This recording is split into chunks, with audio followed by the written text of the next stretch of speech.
बात अब जरा इजराइल, सऊदी अरब या मशरक़ वस्ता और दीगर ममालिक की भी, क्योंकि मौजूदा वक्त में सबकी नजरें इस बात पर थीं कि 4 ममालिक के अलावा 2020 के बाद क्या अब्राहम मुआहिदे पर मजीद लोगों को मजबूर किया जाएगा दस्तखत करने के लिए। तो फिलहाल अमेरिका के साथ अच्छे ताल्लुकात या रवाबित होने के बावजूद भी सऊदी अरब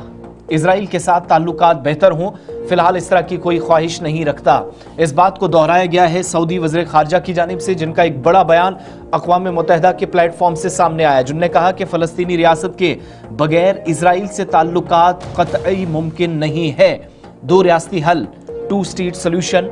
जो मशरक़ वस्ता के इस्तेकाम की कुंजी या फिर मजबूती की एक पोजीशन उनके मुताबिक है। सऊदी अरब और फ्रांस की मेज़बानी में अक़वाम मुत्तहिदा की जो कॉन्फ्रेंस है वो भी मुनक़िद हो रही है, तो वहाँ पर कुछ बड़ी बातें मौजूदा गज़ा की सूरत हाल पर भी की गई हैं। और सऊदी अरब के वज़ीर ख़ारजा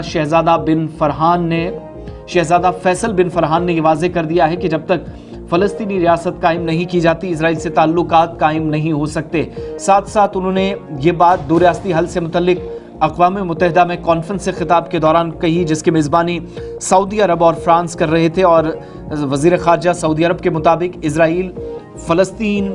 बहरान में 2 रियासती हल को अमली जामा पहनाए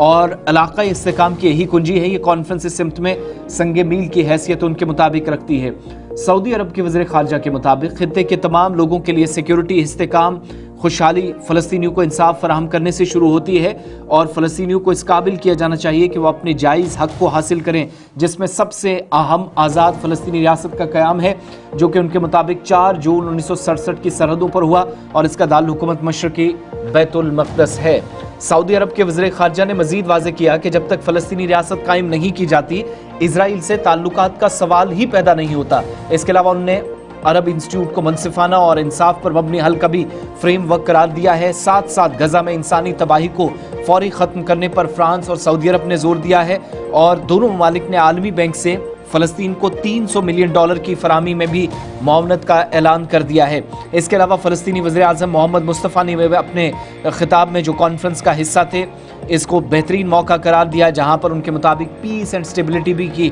कम से कम बात की जा सकती है, लेकिन 2 स्टेट सोल्यूशन प्लस जब तक सीज़ फायर ना हो और मुकम्मल इस्तेकाम की तरफ खित्ता ना जाए, इजराइल इसमें कलीदी किरदार अदा ना करे और इजराइल को तस्लीम